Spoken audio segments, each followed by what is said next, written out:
All right. We are live on YouTube. Hello, YouTube. We are live. I'm just waiting for participants to enter. And if no one shows up today, then you guys are it. And I'm going to go ahead and do this anyways. So yesterday we had one participant come in, which is awesome. I'm thankful for having someone show up. I'm new to the online space as far as doing these group master classes. So if you find yourself watching me and you would like to join, please be sure to go to my group on Facebook, the Happy Gut Hub, or Lacy Listens. For the registration, we have one more day left of this masterclass. So if you're watching from YouTube, hello, I'm Coach Lacy. I'm an integrative health and wellness coach, and I work at Earth Naturopathic Wellness Center in the beautiful Wenatchee, Washington, 3 hours east of Seattle. I've been in the health and wellness space since 2008. I started my career out as a medical assistant. I was actually a work study student, nursing assistant, and I got a job in naturopathic medicine under my mentor, Dr. Jacqueline Thomas. And I worked there for about 7 years, 8 years until my brother passed away and I had to take a leave of absence. Then I found myself at a couple other clinics, Dr. Allegra Hart's Naturopathic, and Leavenworth Family Medicine in Pishaston, Washington. And then after 2020, most of us lost our positions, and I was someone who took a stand against everything going on. And I found myself once again without a position in naturopathic medicine. And after 2020, I met Dr. Terra Winston on Instagram. She moved to my area after living in Seattle and working at Evergreen Center, and we have formed what is now known as Earth Naturopathic Wellness Center. We're a one-stop shop in Wenatchee, Washington, and online. You can find our courses at www.drterra.winston.com. Just a second here. I'm going to start the recording, and there we go. And so you guys can join our group, the Happy Gut Hub. We have our physical medicine group. It is called the Happy Gut Hub because this is where all disease starts in the gut. And so the gut-brain axis has a lot to do with our emotional body and our physical body. And that is why the name is called the Happy Gut Hub, because that is where we have a starting point. But we do focus on other things such as mental, emotional, spiritual health. We do dive a lot into frequency medicine, and we've been focusing a lot on the psycho-emotional effect of emotions and mental wellness on the body. So I'm going to pause here for a second, and I'm going to give people a moment to come into the room here. And if no one shows up, I'm just going to go ahead and record this anyways. As a new person on the internet space, and I'm running this on a weekend, sometimes it's a little hard to for people to show up on these days. So that's okay. That is okay. All right. Okay.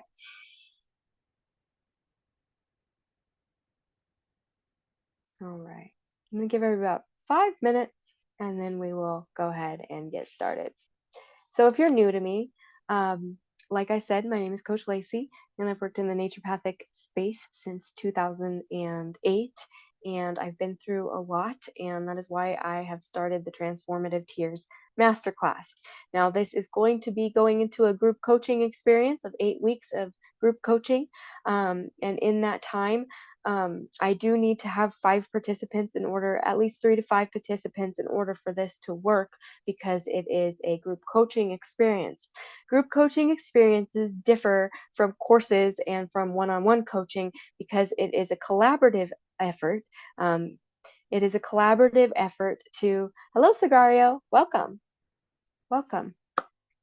Awesome. We're just waiting for people to join us. It's a Saturday, so sometimes people are busy today, and people have other things going on rather than hanging out with us on Zoom. So I appreciate you being here. If you need to keep your camera off or your microphone muted, if there's background stuff, that's totally fine. I will be doing a meditation during this so you can follow along silently.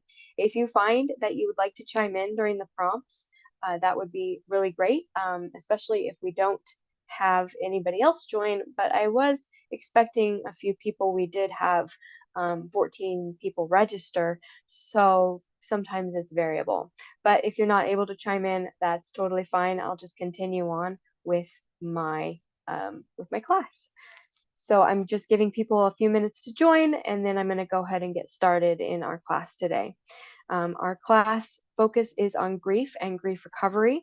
And we are focusing today on some tools that we can use to deepen our understanding of grief and to understand our own journey so that we can move through this. A lot of people like to stuff grief down, and that just ends up manifesting in physical ways or in psycho-emotional ways, in reactive emotions.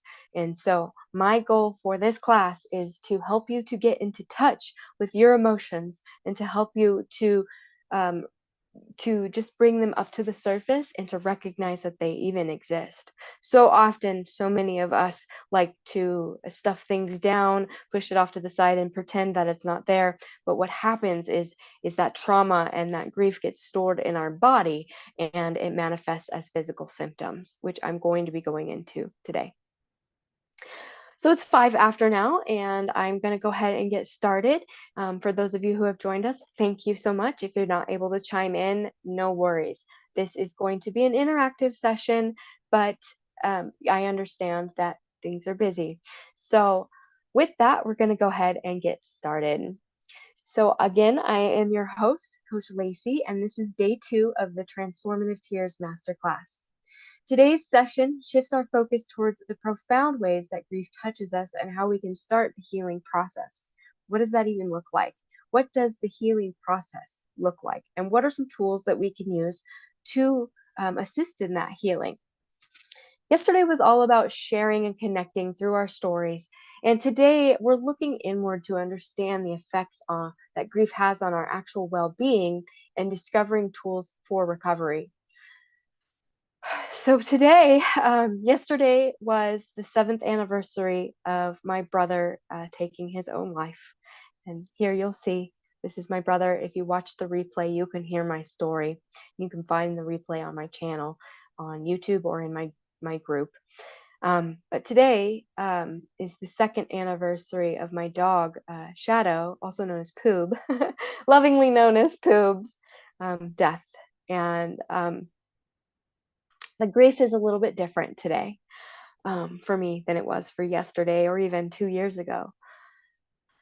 I found Shadow in my living room 1 hour before his potentially life-saving appointment at the vet, and the grief of his loss just really tore my husband and I apart.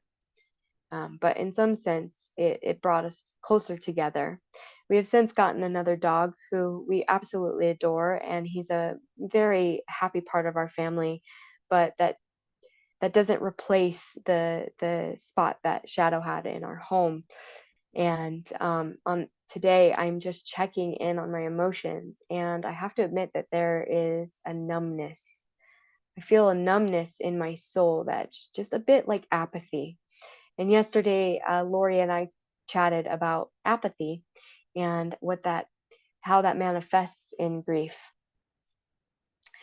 And sometimes we feel we get disconnected from our grief, and so it manifests as numbness. And I remember the days and the weeks that followed Shadow's death, and I remember feeling just a deep regret for not being able to save his life.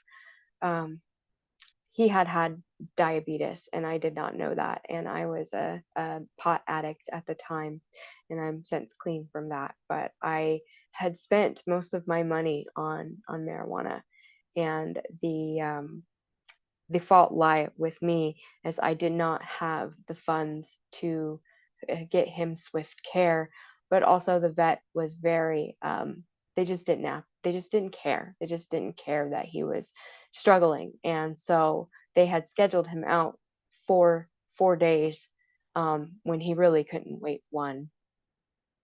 And the fourth day came, and he had been very sick the night before and was unable to, he was just not moving around. He wasn't even able to get to his bed, and it was horrible. And I remember sleeping out in the living room with him, and he was just whining all night long. And the morning came, and I didn't know if he was going to make it. And I had to take my husband to Leavenworth, which is half an hour away from here, to go to work because I needed his truck to load my dog in.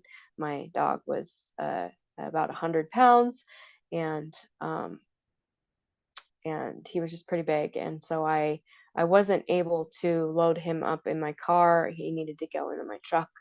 And so I took my husband to work, and I came back, and it was an hour out, and Shadow was really like going at the time that I left. And I knew it. Something in my heart told me that. And I remember being on the phone with one of my good friends, Stephanie, and I was walking into my house, and I had called her to see if she would help me come load him up into the truck to take him to the appointment. And I cracked a joke because I'm a bit of a sadistic a sadistic jokester, and I have a dark sense of humor. Ever since my brother died, I've dealt with it with humor.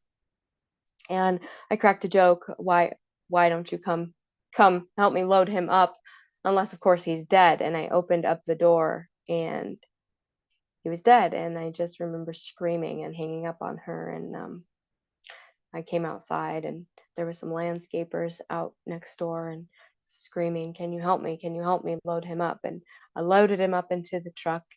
We loaded him up into the truck and drove like a bat out of hell over to Cascade Veterinary, which is our emergency vet.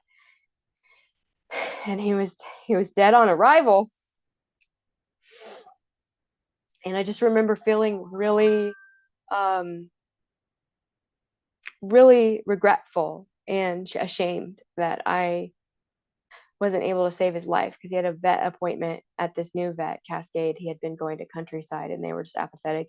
But this vet, Cascade, was supposed to see him at 9 o'clock, and it was like 10, or no, it was like 8 o'clock, 8 o'clock, 10 to 9 or something. It was right before his appointment. And he was dead on arrival, and they asked me if I wanted to say goodbye to him, and I just couldn't, because it was just horrible. It was just horrible. And my friend Stephanie, God bless her, she helped me through all of it. And I don't know, I really don't know what I would have done without that friendship. Then I came home, and I called my husband, and I told him, and I just remember us crying together, just me and him crying for like, I think like 2 or 3 days straight.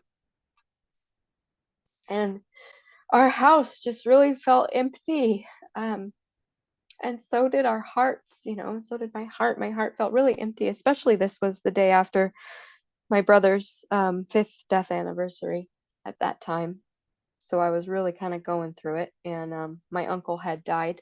My uncle Mike died on February 15th of 2019. And shortly after that, my friend's baby, Jayless, died very suddenly and unexpectedly. So I had all this trauma already that I was dealing with, and the combination of grief that I was already feeling from those losses, and other losses I haven't even mentioned here, was just compounded. My grief had manifested itself physically after my uncle died. In 2019, I was working at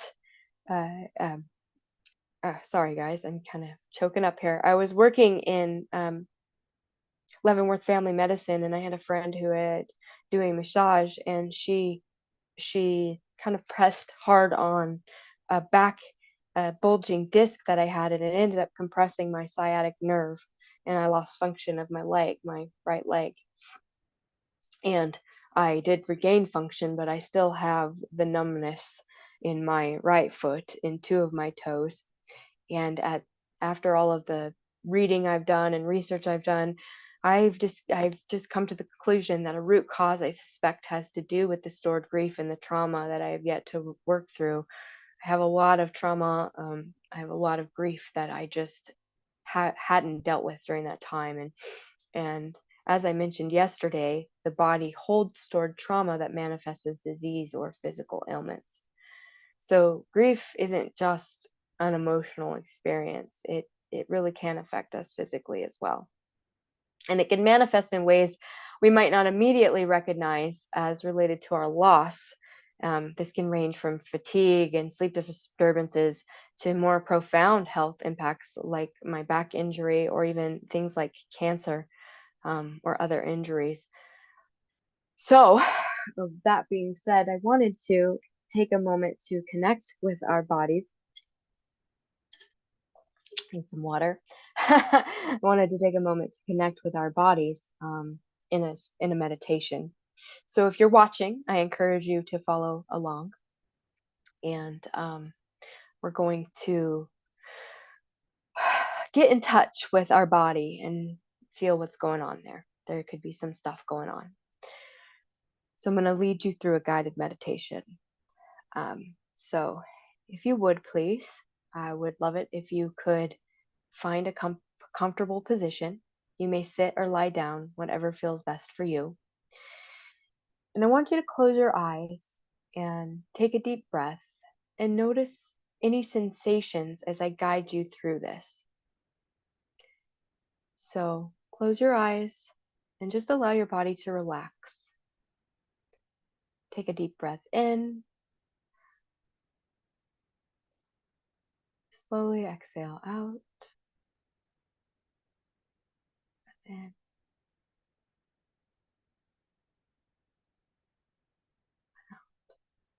And with each breath, I want you to feel yourself becoming more relaxed and more present. I want you to really take notice of what's going on in your body. So as we start this body scan, I invite you to bring attention to the top of your head. Notice any sensations here, perhaps a sense of lightness or some weight. There's no need to change anything. Just observe.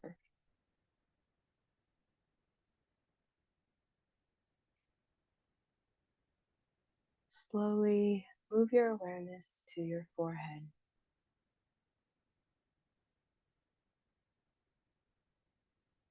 Smooth out any tension that you might be holding in your brow. Breathing in peace, breathing out any tightness or tension.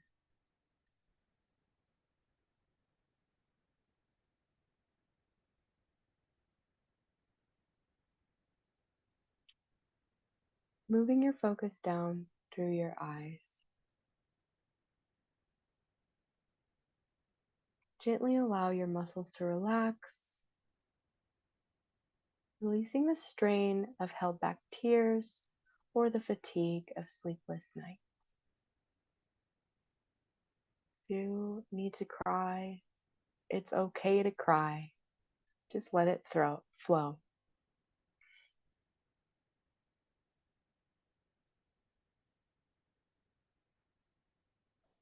With each breath,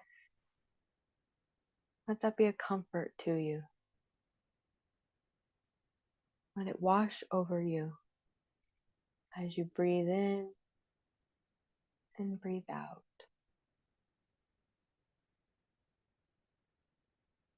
Releasing that tension behind your eye.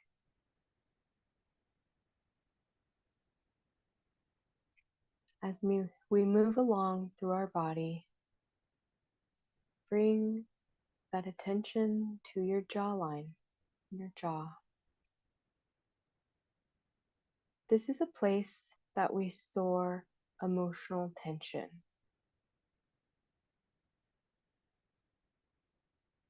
If your jaw is clenched, gently let it soften.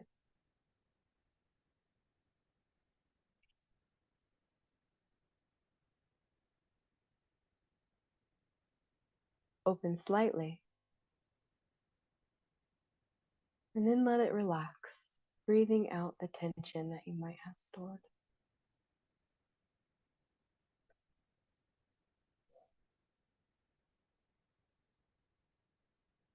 Moving down into your neck and your throat chakra, into your shoulders.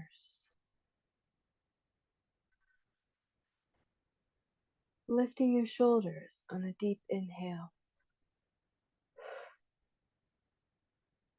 Exhaling, letting them drop and release the weight that you could be carrying.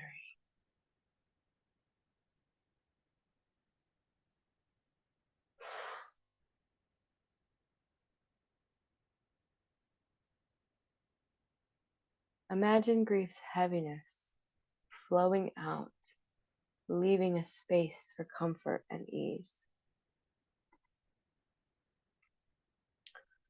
Bringing your awareness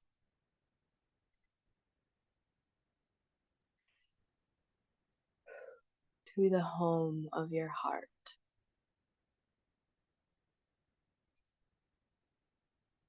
You might feel a heaviness here, you might feel it aching.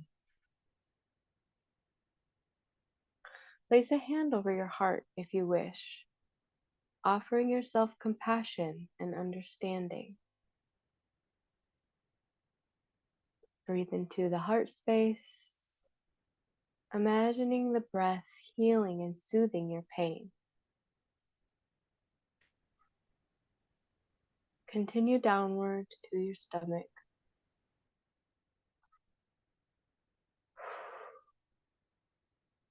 If you've just joined us, get into a place of meditation and just relax. We're moving through to our heart and from our heart to our stomach. Breathing in, breathing out. Notice if there's any tightness in your stomach, or if you have knots of emotion, butterflies.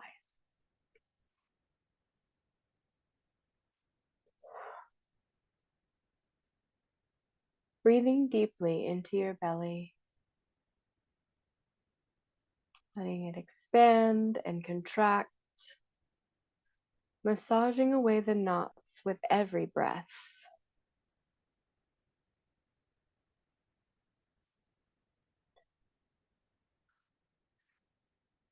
We're shifting the focus now to our back, where we often carry the burdens of our grief.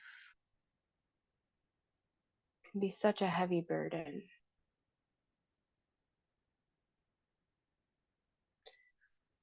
Imagine that breath flowing down your spine, easing each vertebrae, loosening the grip of the sorrow, allowing strength and support to take its place. You might find yourself starting to cry again in this moment. That's okay. Let it out with every breath, soothing your spine. You are supported with each breath you take.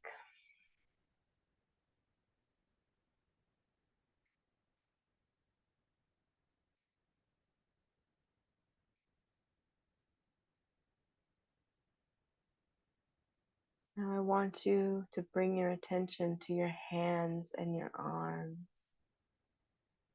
Let them be heavy or light, whichever feels natural.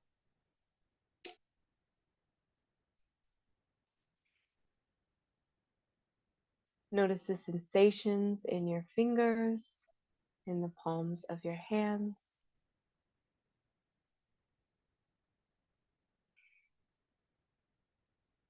With each breath, bringing relaxation to these areas and releasing what is not serving you.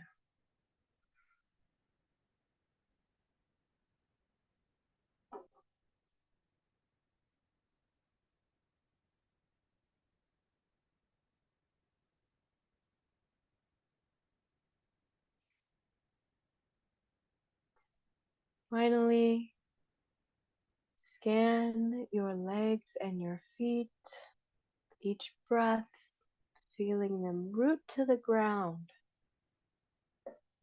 a connection to the earth that fully supports and stabilizes you.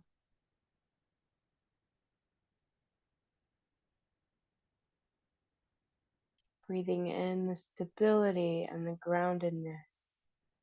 Breathing out instability and aloofness.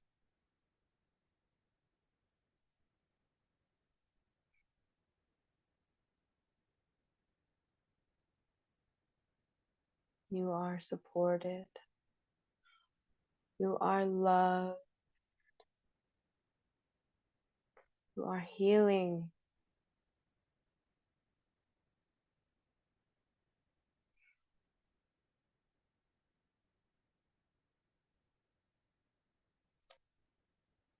Taking a few more deep breaths. Cleansing your body and releasing. Feeling it from air of stability. Letting it feel the top of your head to the tips of your toes.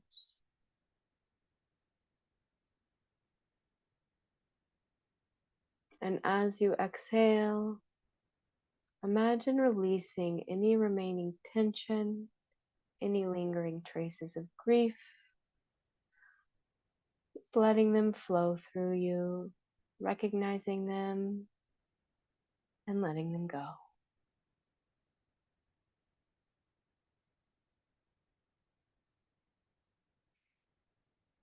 When you're ready, gently wiggle your fingers and your toes, bringing the movement back to your body.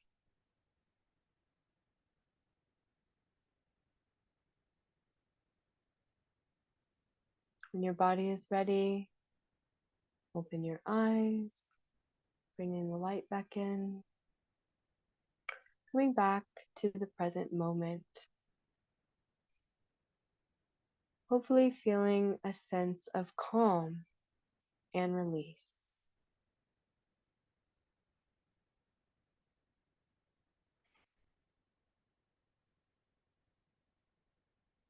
Welcome. You've just joined us. We've just completed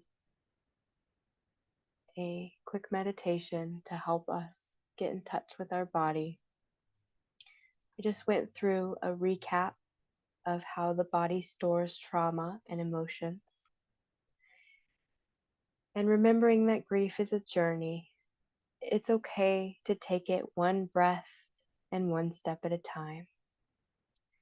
This meditation is something that you can do throughout your day, that you can do on your own time.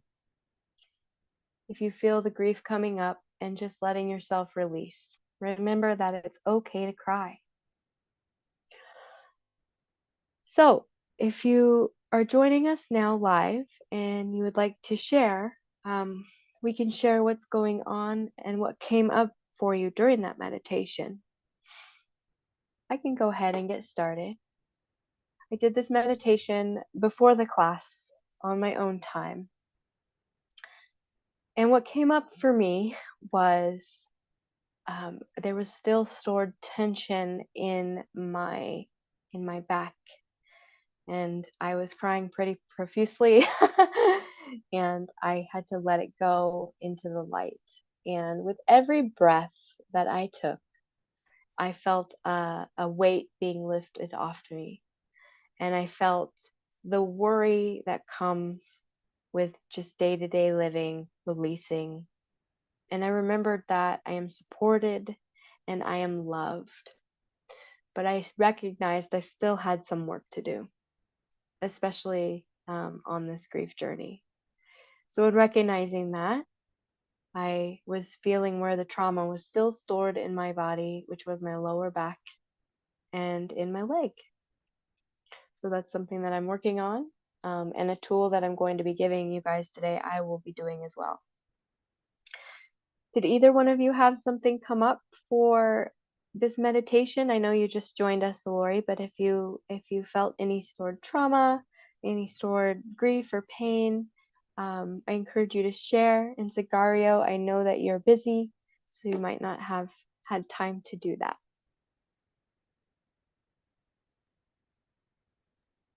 Not quite sure why I'm sideways, or It's at least okay. and I'm trying to solve that because this is like goofy. Um, I apologize for being late. I helped my daughter with her two littles, and naps didn't occur like they should have, so I kind of scooted in late. The only thing that came up for me is when you said notice your palms. I was noticing my heartbeat in my palms, and Mm, I've never had or just paid attention probably, but I thought that was just interesting.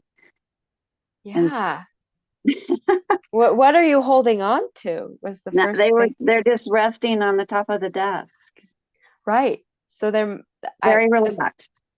yeah. So that is a sign to me that you might be holding on to something. Mm, okay. What do you think that Um, could be? well, there's a Myra. um, I don't really, I mean, I felt calm. I felt relaxed. I tried to really listen to what you were asking me to do and pay attention to what I was feeling, but I didn't feel stress Hmm. or anything. Maybe just from switching gears quickly to a 4-year-old and 2-year-old to trying to do something just for me. Um, that's Yes. all I can come up with as far as since I just had to like jet in so quickly. And I didn't do the I, full calm down part. yeah, I appreciate that. So what I'm thinking is from our conversation yesterday. Hmm. Um, Yesterday you talked about the grief that you had surrounding your mother's loss and um, how you haven't really processed that. And I'm wondering if that heaviness is coming subconsciously because you're still holding on to some grief that you not even recognize. Quite Yeah, possible. I'm learning. I yeah, haven't done much of this, so I don't have a lot to hook to yet. yeah. I think that's great. I think that's great. So that's something for you to think about. Um, that we're releasing this grief. That you're even showing up is you moving through that process. So maybe your hands were a sign that you are moving through it. Okay. That's that's cool. I think that's really cool and very Grasping, telling. grasping, Yes. maybe. Yes. Yes, absolutely. Absolutely. It's So all fascinating. that brings the question, how do we release that grief in a healthy way? Right? And that's why I'm here today. So I have a wonderful tool to share with you guys. It's a book called The Grief Recovery Method. Now, we're not going to read that book during this course, but I am bringing the tools to you from that book. The Grief Recovery Method offers actionable steps towards processing our grief beyond just talking about it, because talking about it is the first step. It's about moving from knowledge to actionable action, tangible actions. And it's only when we take massive action that change occurs. So that action allows us to work through the pain and start the actual healing process. And both of you that have showed up today, anybody who's watching the replay, you are taking tangible action in moving through your grief. So this is the first step. So when we move from knowledge to action, it allows us to work through that pain and allows us to start healing. So we're going to explore some of these steps and how they can help us. I'm going to give you a homework assignment. I know I gave you a homework assignment already, Lori, but this one is one I would love if you guys could um, do for tomorrow, if you find the time for it. And if not, you can do it in your own time. So, loss can come in many forms and it affects us each differently. Yesterday, we talked about loss of careers, loss of um, relationship, loss of expectation. It doesn't always have to be a, a loss from death, it can be just a loss of a life that we thought we were going to live, a loss of a home. There are many stages of grief and many ways that we experience grief. So, I invite you to reflect on various losses you've experienced in your life outside of death. So, if you feel comfortable, please share with the group. Sigario, are you able to share? I think she's busy. So, Lori, how about you? What is a a loss that you've experienced that is not related to death?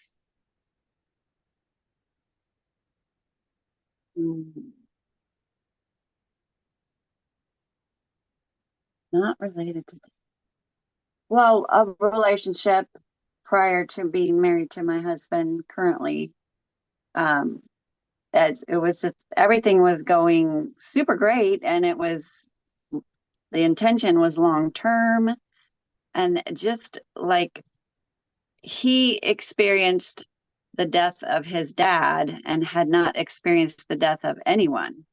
Mm. And his dad was in South Dakota, which is, I'm currently in Washington for other people that might be listening. So he was grieving the fact that he hadn't been there, didn't get to say his last goodbyes, da, da, da. And he just kind of went into this zone. And I thought, he'll come out of that. He just needs to deal with this. And he just never, ever came out of it. And so it was shocking to just, because I couldn't put the pieces together. Was there something else that went with that? Did he just, because obviously he flew back home and to be with his mom and stuff and stayed there for a while. And when he came back, it was just, but he couldn't verbalize.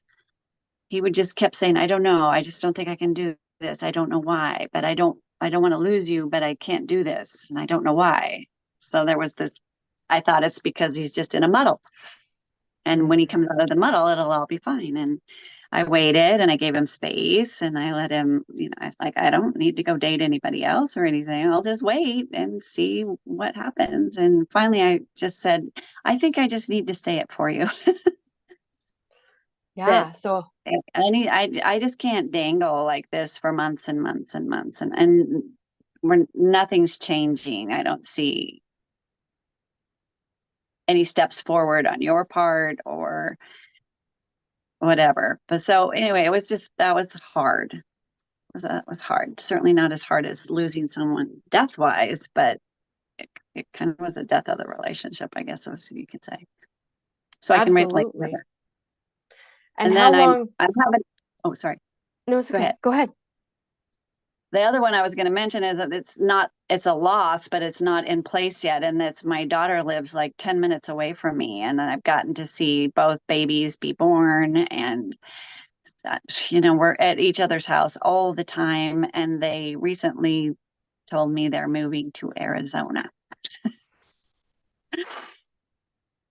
So that's a new one on my plate. Yeah, that's a loss. So those are both losses of um, expectation of what your future will look like. So there's some uncertainty there.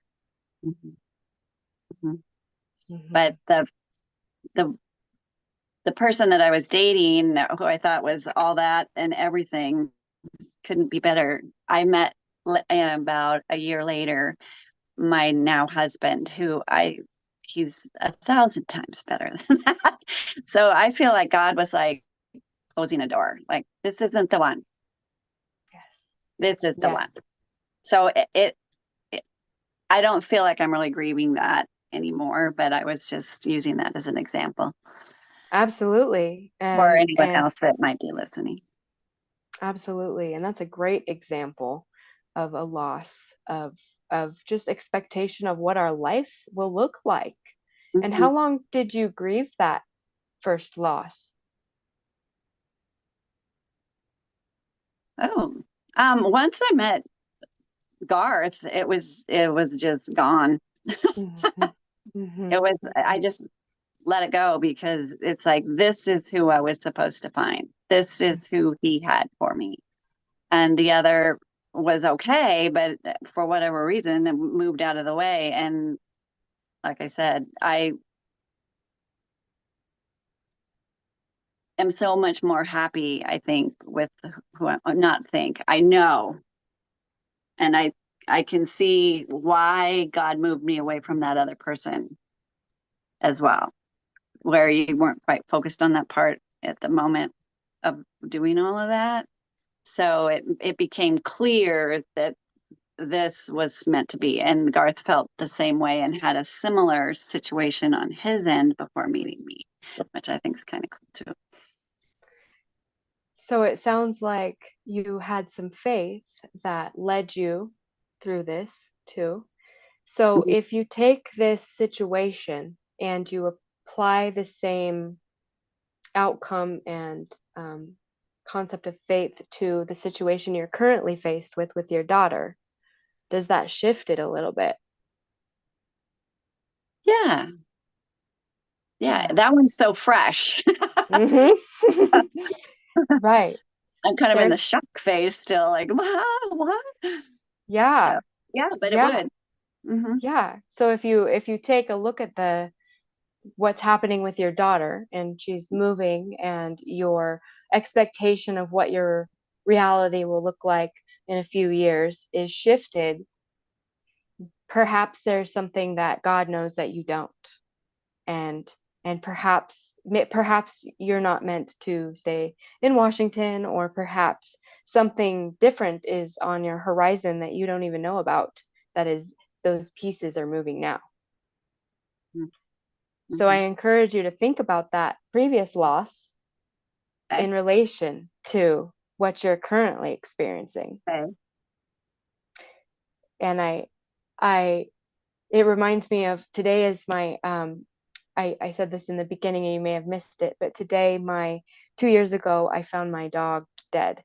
Um, and it was really horrible. And it was like a loss it was a death loss, but it was also, um, we kind of lost the spirit of our home a little bit because we love animals. And my husband and I really suffered from the loss of him. And so we kind of got another dog really quickly.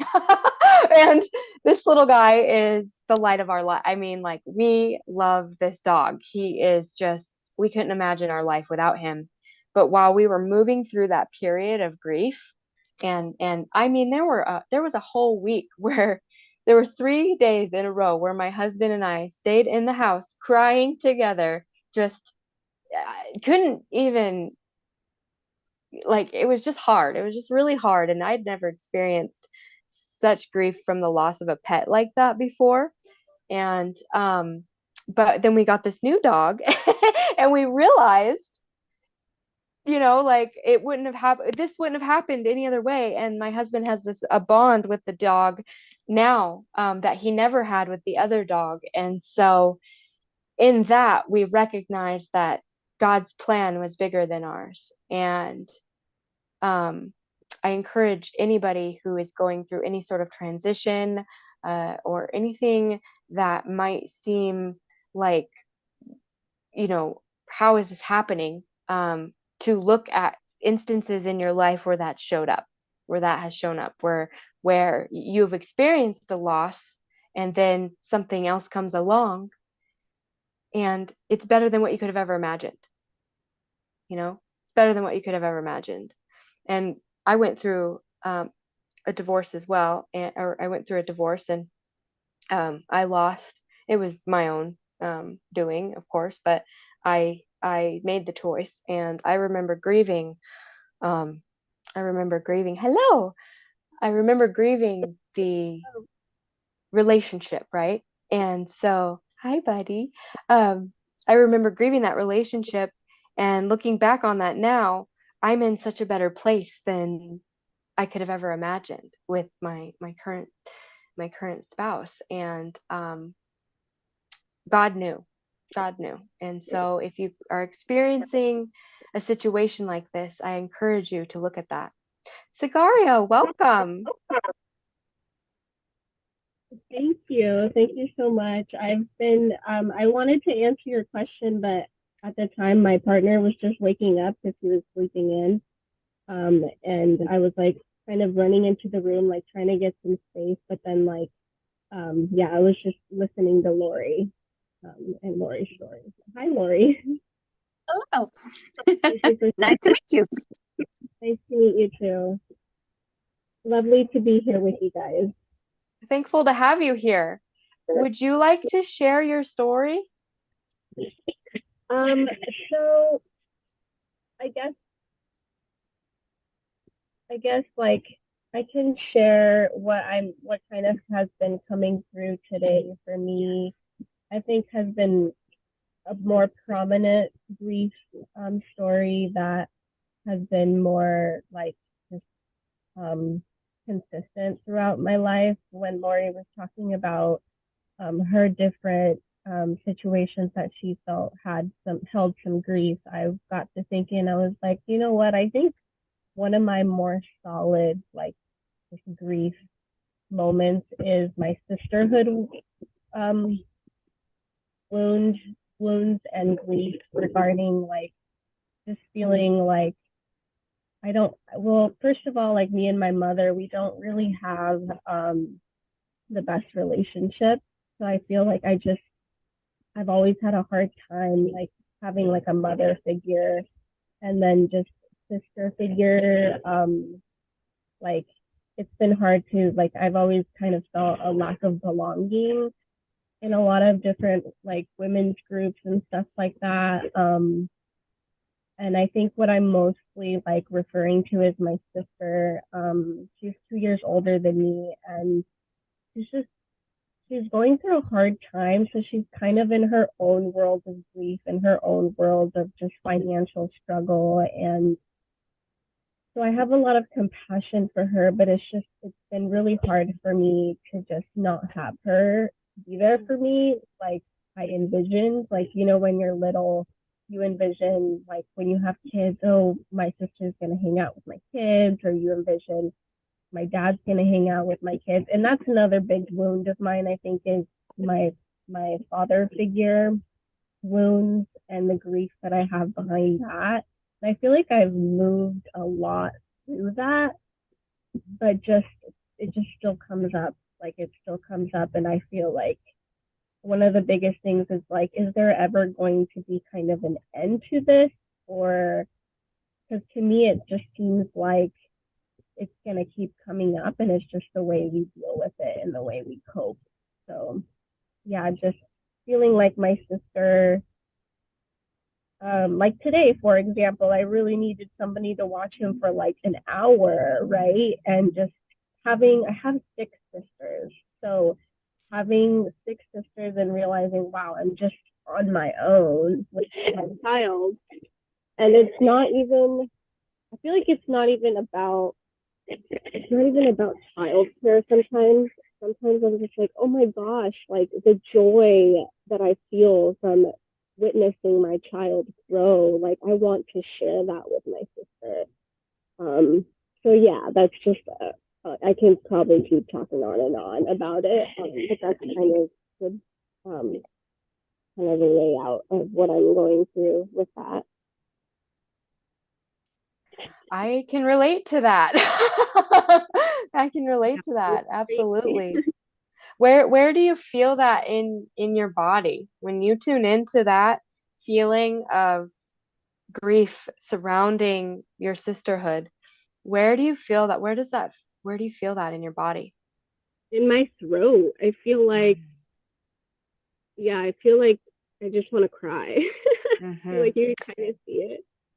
Um, but yeah, I feel it like my chest, my um, yeah, my throat, because I feel like I'm holding back telling her all of this because I mean I have expressed it to her and she's apologized over it and stuff like that. But I mean nothing really is changing, and so it's like there's only so much you could tell somebody. Like there's only like I don't want to beg people to be here for me. I don't want to be a hassle in their lives. I don't want, yeah, I don't like that. Like that pity, that, it's just, I want people to be like, I want my sister to be here for me because she enjoys being with me. She enjoys being in my life, enjoys being around my son.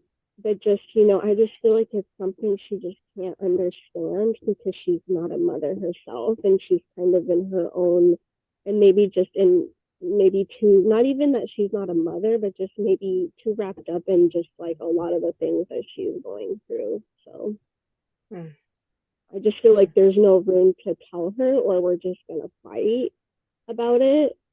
But I think there's always room to talk about it. It's just she never comes to see me. And so I just, with my miscarriage, I just had a miscarriage. You probably don't know this, Lori. About like a month. No, it's been like half a month, and I haven't even told my sister. And I think it's this big wound in my heart. Like I just want to tell her, but she hasn't really taken the time to come see me. And I think that, it is my job to be like, hey, I'm going through it. Come see me. Like I have to reach out type thing.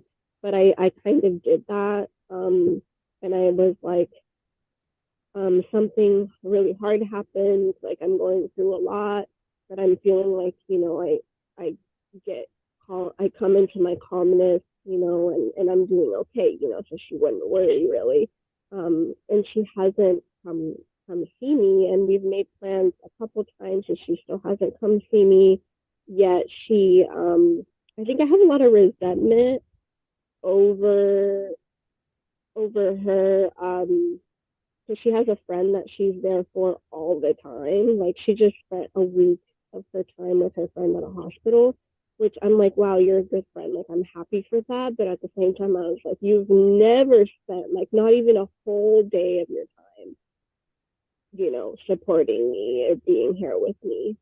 So yeah, there's just a lot of resentment, I think. And I mean, I think resentment and grief are kind of hand in hand. So They are. it's a lot. They are. I understand. I asked Lori to do this yesterday, but this is a little different for you, because your sister is still alive. Have you considered, and would you consider writing her an email about everything that's happening in your feelings? Because sometimes what happens when we try to speak or text or um, go back and forth in real time, um, the message gets watered down by the response, by the need to respond. And when we write a letter or an email and put it all out there and we send it to them and they read it, that gives them the opportunity to sit with it, and that gets everything you needed to say out, rather than shooting a text and they can respond. That really forces them to really sit with what you've put out there. And I think that would open the door for you to having the conversation and really being honest about your feelings and telling her exactly what you said to us. I don't feel love. I don't feel the sisterhood. It's not that you don't feel loved, but you don't feel like you are a priority in her life. And that people don't even consider it because we're so it's not that we're selfish, but everybody is kind of in their own little world, right? Would you be open to that? Yeah, I think I would be open to that. I just don't think there's going to be a resolution to it. Like, I really feel like she's so stuck in the way that she's been doing things that she's she's that stuck. Like, I really feel like she can put in some effort, and, I think that'll go a long ways. And I think I'm gonna move to Wenatchee here in about a month, and she lives in Wenatchee, and she actually helped us find an opportunity to rent the space below her where she's renting. So we're going to be a lot closer. So I feel like she can kind of sense that this is happening, like somewhere in her being, even though I'm not always telling her, like, oh my gosh, like, I feel like you're not here for me. Because I know what that does. I mean, my mom does that to us all the time. She tells us things over and over and over, and she hopes that it gets to us, but it just pushes us away. And that's the type of person that she is. She gets very pushed away if I if I'm too consistent with like criticism or whatever. So I think there will be an opportunity. I think us living next to each other, like, I mean, how could I hold this in, right? And so a part of me, I'm just like, well, do you really want to live next to me? Like, do you really want to fix this? Like, because it's a big deal, right? So it's like living next to your sister is a big deal. So I see a huge opportunity for me to be able to write that email, and I just feel like maybe I would wait some time for that. Yeah, just depending. Maybe instead of, coming at her like I'm not feeling the sisterhood, since you're going to be moving closer and we don't want to make things awkward, perhaps just writing an email about what happened with you and the miscarriage, and just telling her, say, I don't have the words to tell you this on the phone. I don't want to text this. And writing your story out and writing down what happened and really sitting with it and then sending it to her might build a bridge of understanding, and she might not respond at first, but things like that have to percolate a little bit, and then she might have a little more grace towards you, especially if you're going to be moving closer to her. There will be some grace moving forward rather than just springing it on and in a conversation, because then there's this guilt that comes around, like, well, why didn't she tell me, all these things. Yeah, And I that's think what I that, don't want to do to her, is just yeah, fill her with more guilt than she already deals with. Because I know she feels guilty, and I know she's just really stuck in her own way. So I feel like I'm kind of realizing, like, you kind of have to have that much compassion for people sometimes. Like, you can't, it's like, as much as I'm like, oh, well, I deserve better, like, I'm not going to have you in my life anymore. It's just like, that's not the way it works, because people go through what they go through and they deal with it the way they deal with it. And I want to stick by her side, like, no matter what, if that makes sense. So yeah, I think, like you said, writing that letter, I think I've been needing to write about the story, and I haven't. I think I'm finally ready to do that. I think I just, writing in my journal whenever I'm like in the midst of like the grief, it just doesn't really mix well with me. Like, I just can't do that. So I think writing her a letter of basically what happened, but kind of for me as well, would be yes. really, really healing. I encourage you to do that, and send it to her before you move. I would like for you to do that in the next week, and then report back to me how that goes. Okay. If they're open to that. Sorry about that. My son It's was okay. asking me if I have seeds for the garden. That's okay. Like, say that one more time. I totally, like, I heard the first part of what you said, but not the last. Yeah. I would love it if you wrote that letter in the next week and then send it to her and report back to me. You can even, if you need someone to read it, you can send it to me and I can tell you, what I think. I would love to support you in this journey. And please know that we all have seasons of our life. And your sister is in a season. You are in a season. It sounds like you're in the winter right now. But please know that spring is coming. And remember that, this is kind of a silly analogy, but pineapples take 18 months to grow.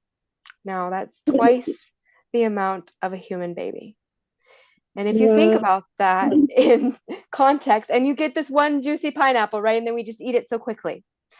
So, but if you think about that in the context of growth and development in your emotional and spiritual journey, then it makes a little bit more sense why it takes people some time.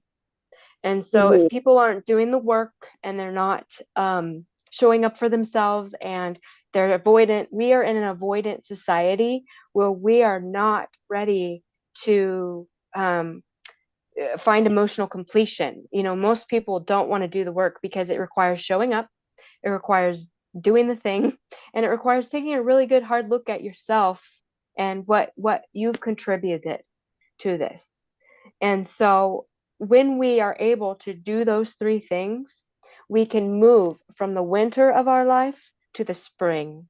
But life is seasons. And so that in and of itself um, requires us to be patient because seasons change, right? Seasons change. Yeah. So I would love it if you did that, and then follow up with me. That's your personal homework. I gave Lori a similar homework assignment, but it was a little bit different, and you can catch that in the replay. Um, so I mentioned emotional completion, right? Emotional completion is all about finding peace with our losses, and allowing us to remember more with love than pain. And sometimes, like I said before, loss is not a physical loss, it's loss of an expectation. You have this expectation that you would have sisterhood. You know, I understand that. I have something very similar in my life. But there's a grief that goes with that, and know that seasons change. So a very powerful exercise in this process is writing a letter, write a letter about our loss. Whether you want to give it to someone like your sister or burn it when you're done, but you have to release it. And so you write the letter and then you release that because there's a feeling of completion and then it's been released. You're releasing that. You're taking all that energy and the emotion and you're writing it down and then you're releasing. And so that is a tangible step for you to getting your emotions out and then releasing it. And I really want you to do that. Okay. So I Thank you I will be for following. thank you for assigning me homework that I basically have been assigning myself, but it's like since I'm like in the midst of like kind of like not I wouldn't say like in the midst of it. I would say like I mean it's been a little while. So I just feel like it takes me a little bit to get there. So it's nice to have like an accountability system. Yeah, And yeah. And I that's what I'm also here for. you yeah it's you know I'm getting sister vibes from you, and like when you were talking I was like wow, like I feel like like I needed to hear that, and just imagine a world where your biological sister is saying those things to you, even though it still means a lot coming from you, right? It's just Yes. kind of had this vision of my sister speaking through you. And Yeah. I also had the idea, excuse my voice, I have really bad allergies, which I found out. It's hot. No problem. I love that And you were just able to show up and share. It's yeah, just cathartic. yeah. But as I was saying, I am also going to write a letter to my star baby, as I call my baby that I had a miscarriage. And yeah, I'm gonna write a letter, but I think the letter about my story comes first, and I think I realized that throughout the Zoom meeting, that if I write my story to my sister first, it might help me get get to the letter for baby.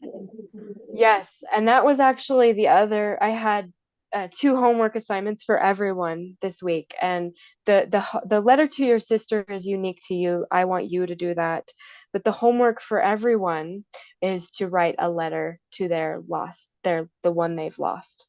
And yeah, I want you to write a letter about all the feelings, everything that's coming up, and what I said to Lori yesterday, and this won't apply to you, but for those watching, if you've lost someone and you've had grievances and you've had they were someone that you had a difficult relationship with, you need to air those grievances. And for you, it would be talking about the life that you had envisioned with your baby.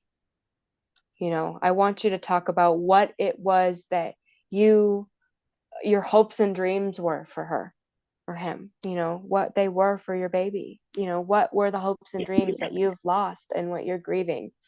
And then when you're finished with the letter, you need to burn it or flush it or throw it away, because that's the release. And I know that's difficult to do. If you want to type it up and like keep it, you can, but there has to be printing it out and releasing, because it's a metaphysical, it's very energetic to release. And so it's releasing that grief. That is the process of releasing it. And so yeah, the other homework assignment I have for everyone, if you're watching the replay, is this is a tangible step towards healing, that's outlined in the grief recovery method, is creating a loss history graph. Now, this is a visual representation of our losses, whether that is a physical loss, an emotional loss, a loss of a partner or a dream. It needs to be a physical representation. You can do it on a computer. You can do it with your pen and paper, whatever tools you have. It's the first step in acknowledging the entire journey. Because like I said, we go through seasons in our life, and in order to get out of winter and see the sunshine, we need to start preparing, right? Or subsequently, we prepare for winter. When it's almost winter, we prepare. And so we are preparing ourselves to deal with this loss.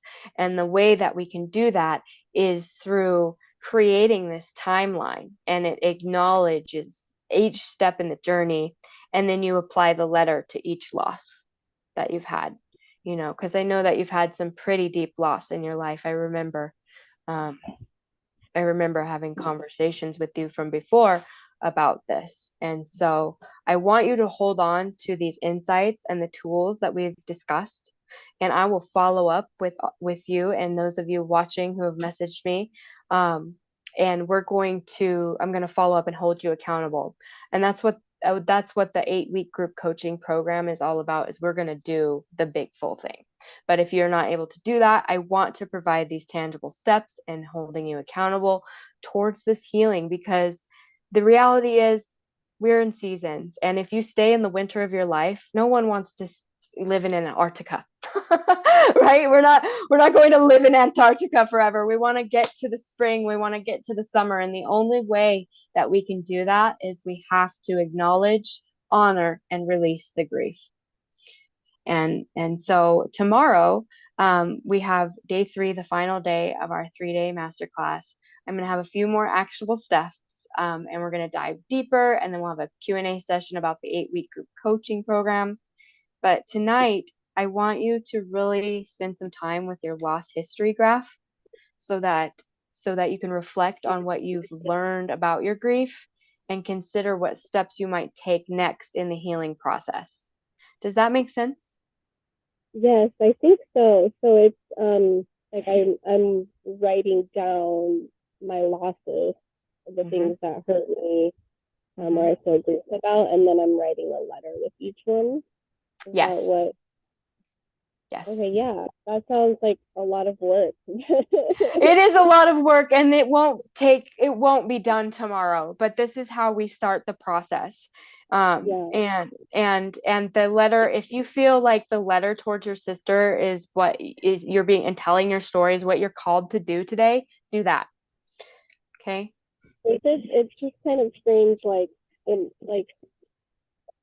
letter to my sister, like it almost feels like I have to force myself to do it. Like I'm like, oh, I really don't want to do that. True. You will have to force yourself to do it. But I want you to think of what the outcome could be, because what's the worst thing could happen, but what's the best thing that can happen, right? And you're about to move closer to her, and what better way to get closer to her than to tell her what you've been going through. She has no idea.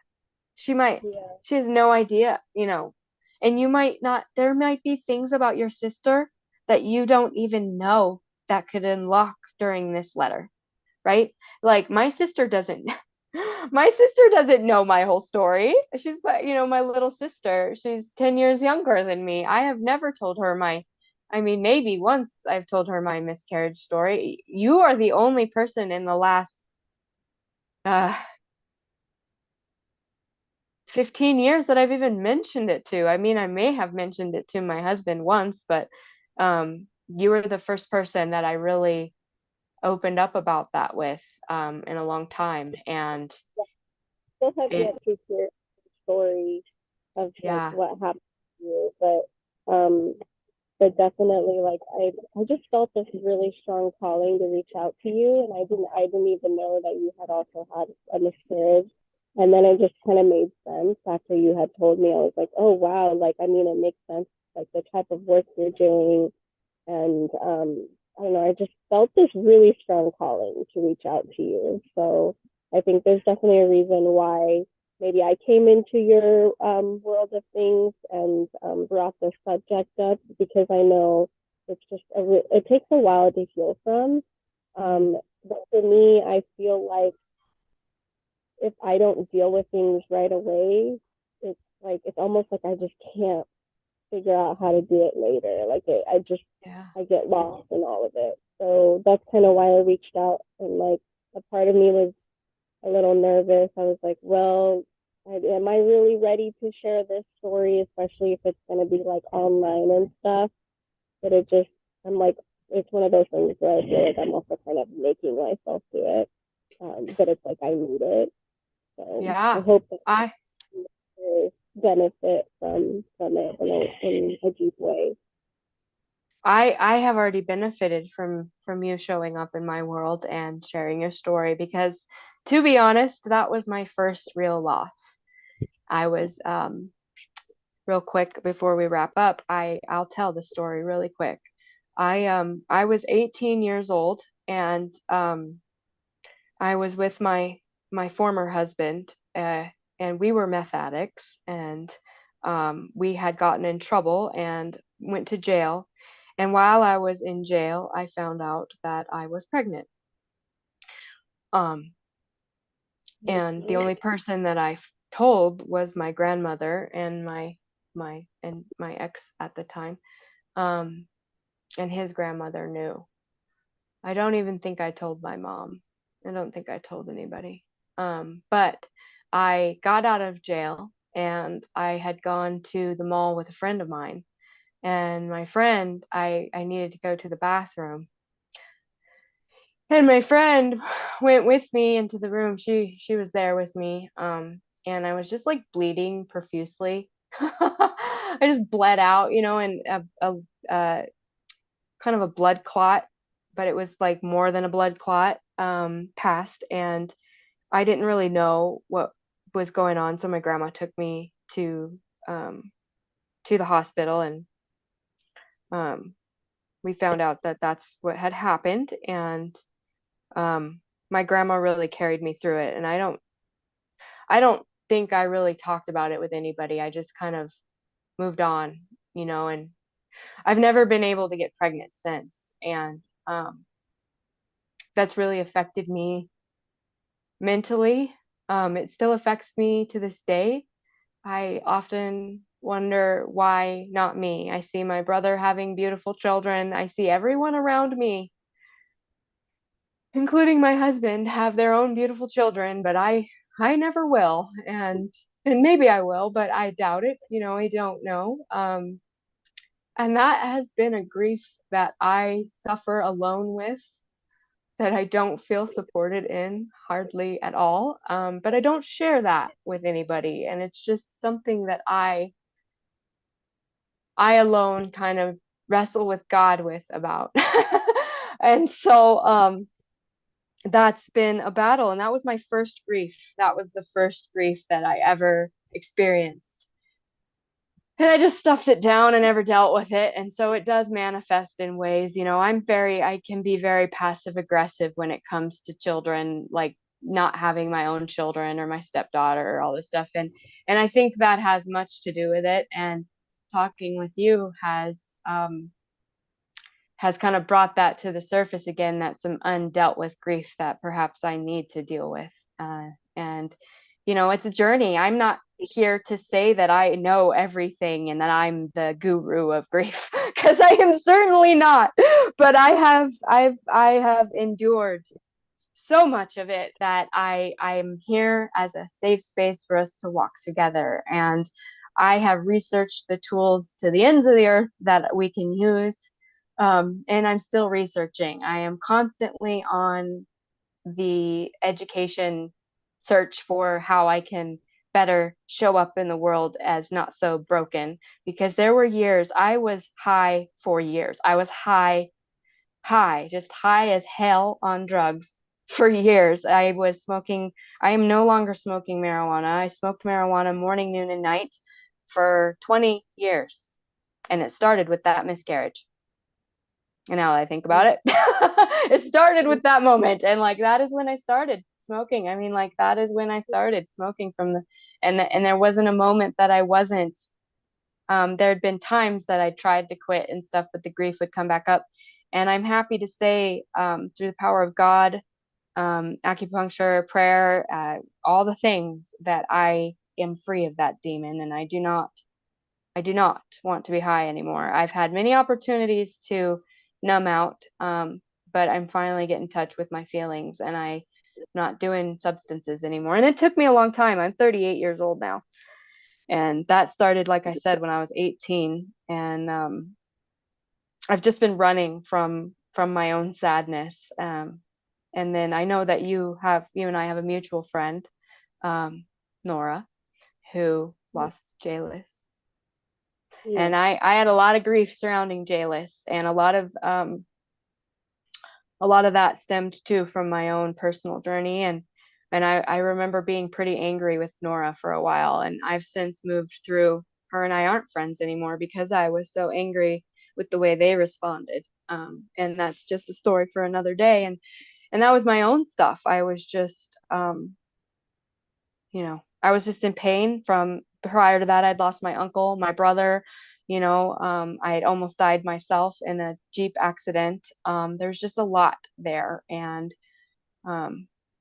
it's just compounded. So, we're kind of going over time, but I'm so happy that we could share these stories together. And tomorrow I will make some more time. Go ahead. I just wanted to say, you are a living, breathing miracle.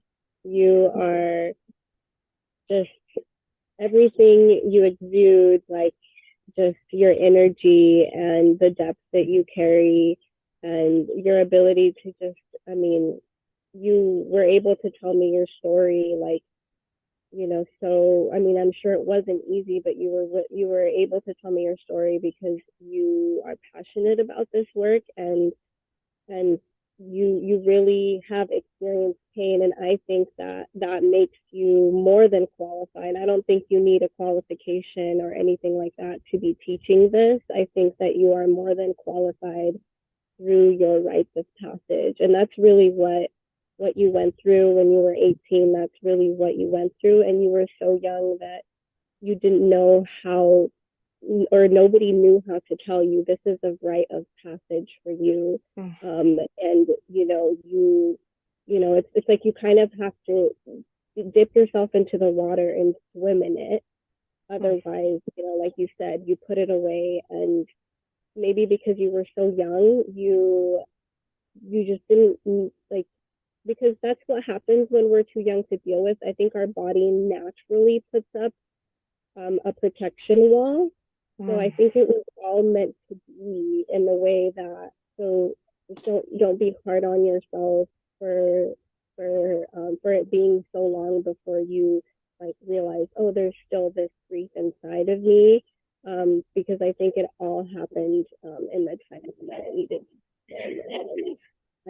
I'm so honored to hear your story. I have a lot of questions, and for me, like, just like how it happened. Mm.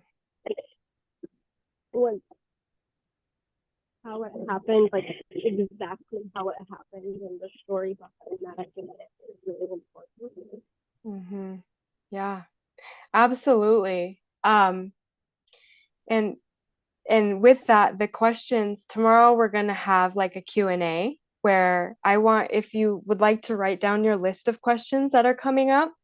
I'm going to set aside tomorrow 2 hours for the masterclass.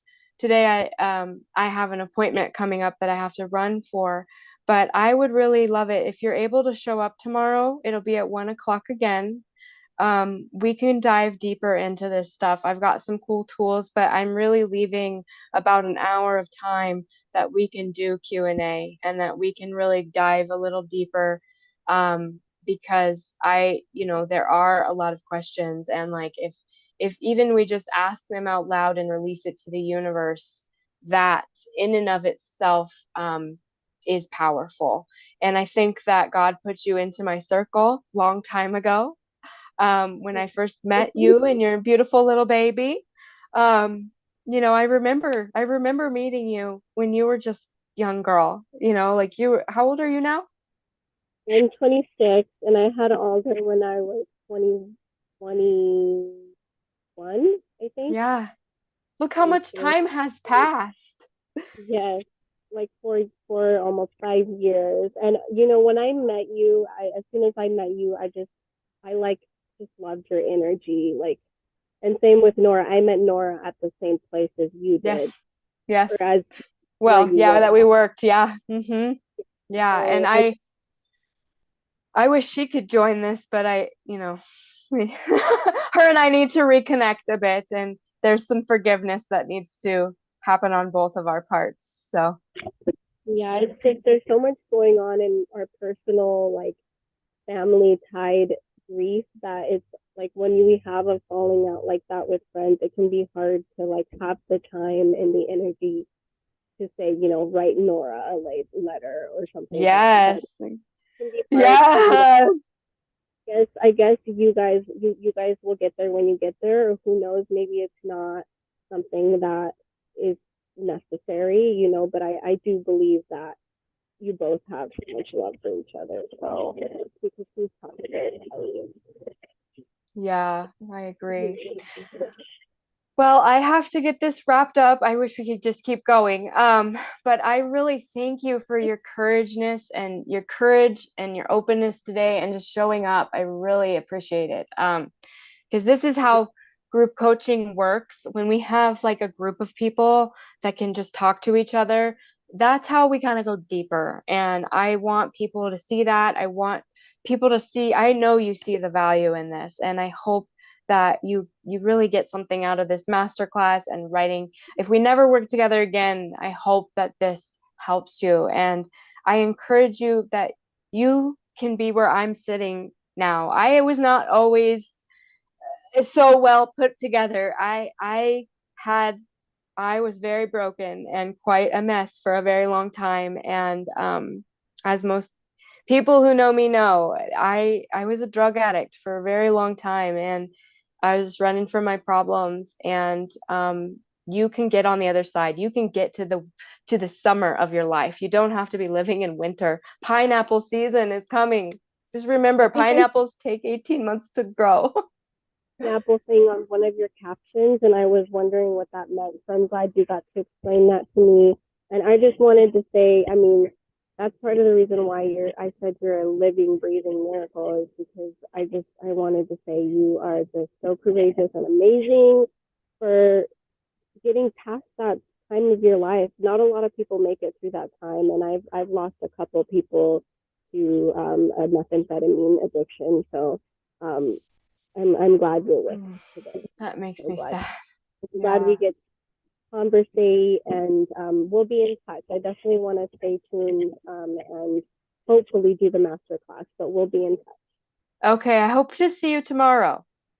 Even if Yes, you come like you tomorrow. did, even if your kiddo is with you, I would love to see you tomorrow. Thankfully, right now he's out gardening with my neighbor Keith. So he's just coming back right now. So that it just kind of worked out perfectly that way. So yeah, it was We'll lovely. hold the intention that it will happen again. Yes, I'll try to maybe come up with some crafts for him to do. And if he just sits next to you, that's fine too. So tonight I encourage you to spend some time either with your letter or your lost history graph if you have a moment.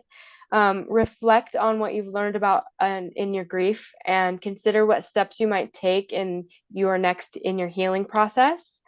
But thank you again for your openness today. And you are a living, breathing miracle as well. And you can get on the other side of this grief. You can, and you will. And you will reach the spring and summer of your life, and another winter will come, and it will just continue. But you will have the tools to be able to move forward. And just remember that grief is a challenging journey, but it's also a path to incredible growth and healing. We grow through what we go through, and someday you will be the inspiration for someone else. And that is the ripple effect for generations, and that is what I'm trying to convey to all of you.